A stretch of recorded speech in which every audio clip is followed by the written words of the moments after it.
Hi everyone, it's Christine with Mindful Parenting Revolution. I wanted to talk a little bit today about something that parents have brought up recently and that we're also experiencing in our home: entitlement. This can be so difficult for parents. It is a real hot button issue for me, and I find that just talking about why it's challenging and thinking about what's underneath my own iceberg in terms of complaining and feeling ungrateful and wanting more, right? So I'm sort of summing those things up as entitlement, this idea that like my kids are entitled to certain things, is really tough for me because A, I want my kiddos to be grateful and appreciate what they have, and B, they have a lot. They have a lot of resources and toys and play dates and stuff at their disposal.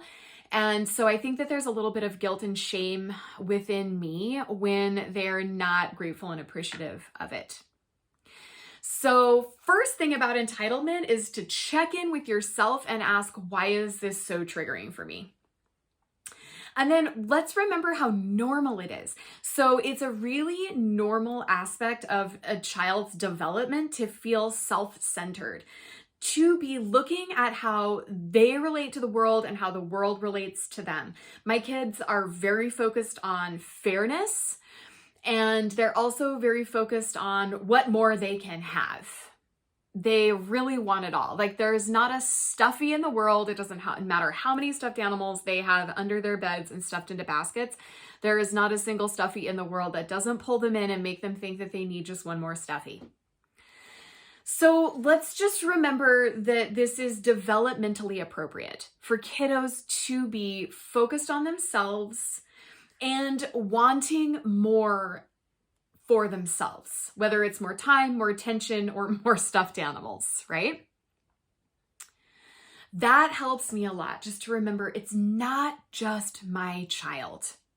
This is actually all of humanity that has gone through this phase as children, right? So normalizing it, and then when you're working with your child to figure out how you're going to deal with however this self-centeredness or entitlement is coming through, one of the first things I ask my clients to do is to have an I see you moment, where you reserve judgment and you really try to get down on their level and see the world through their eyes. I see you. I see that you want to have presents because it's your sister's birthday coming up and you're anticipating this celebration of her, and we're talking about all these special things that we're going to do for her, and it's feeling really difficult for you. I see you in this dynamic. And to empathize, right? So I actually wrote my notes down because I didn't want to forget anything for you here today. Empathize. It's really hard.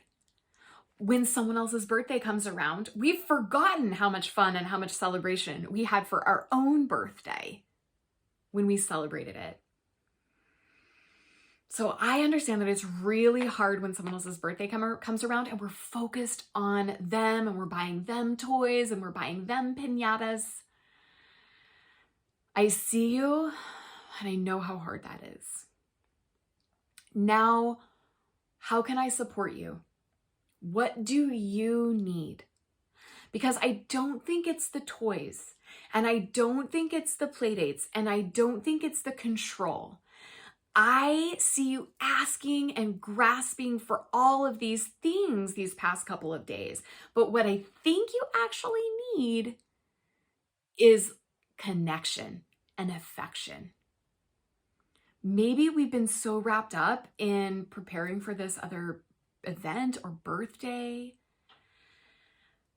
that we have forgotten to have deep mindful connection. How about we make a plan to get in more mindful hugs each day? How about we make a plan to get in some mindful, special mommy time? where you, as a child, pick the activity and I'll come along with you for 10 minutes and we'll do whatever fun thing you want to do.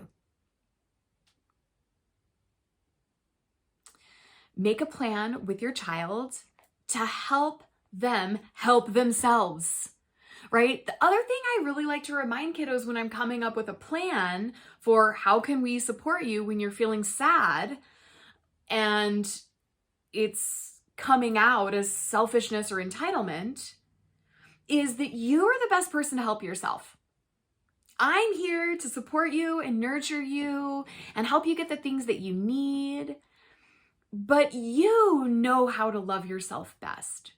So what is it that you're needing? Are you needing more solitude? Are you needing more connection time? Are you needing some special time with a grandparent or a toy? You are the person that helps to know yourself. You're in your own body. You're the one who understands how you're feeling and what you're thinking. And I'm not in control of that. So if you want to have a tantrum and if you want to yell and if you want to complain about all the things surrounding your sister's birthday coming up, then that's your choice. I am not in control of that. I don't think that feels good, and I don't think that it gets you the outcome that you want, because I am not going to buy you toys for your sister's birthday.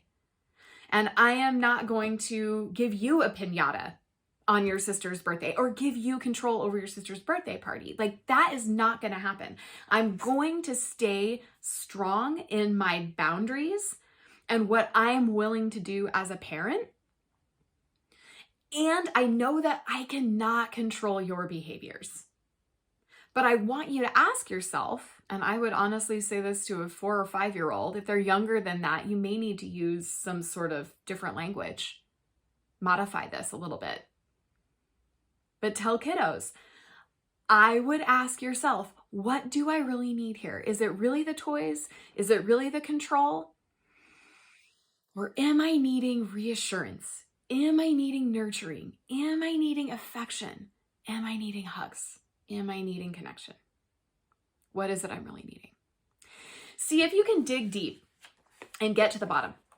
Oftentimes, 2 and 3-year-olds may not be able to articulate what they're needing, but you can offer up a lot of different options, give them some time to think, and then come back and offer those options again, and they will be able to say, yes, that one, right? My daughter and I recently had a disconnection, and it was so helpful for me to just put it in her head. Like, I think we should come up with a plan that will really help you feel more connected. What would that look like? And it took her about 4 seconds to say, I need more hugs. Well, great. How many hugs do you think you need each day to help you feel connected? 10. So we're working really hard to try to get 10 hugs in. This morning, she ran to line up at the bus when the bus pulled up to the bus stop. And then she looked back at me and she left the lineup, gave me a big hug and said, "This is number 6, Mom." And then she went and got back in line.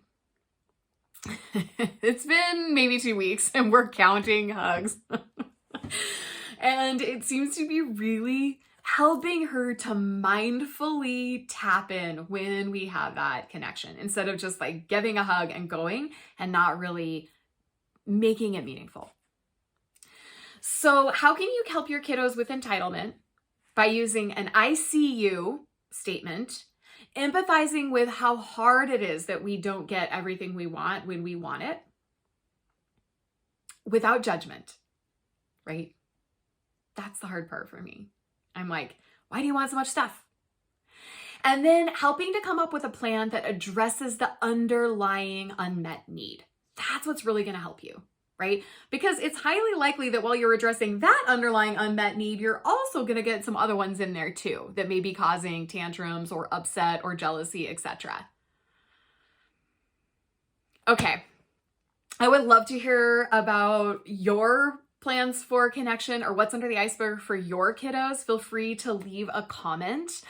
And also feel free to share other interesting examples of entitlement that show up in your house, right? This birthday one is the most recent one that we're experiencing in our house. But these kinds of things creep up frequently, and they're really tough for parents intellectually. And I think it's important for us to understand why and to just talk openly about it and see that we are not alone. So thank you for sharing your stories. And I'm interested to hear what you think about this going forward.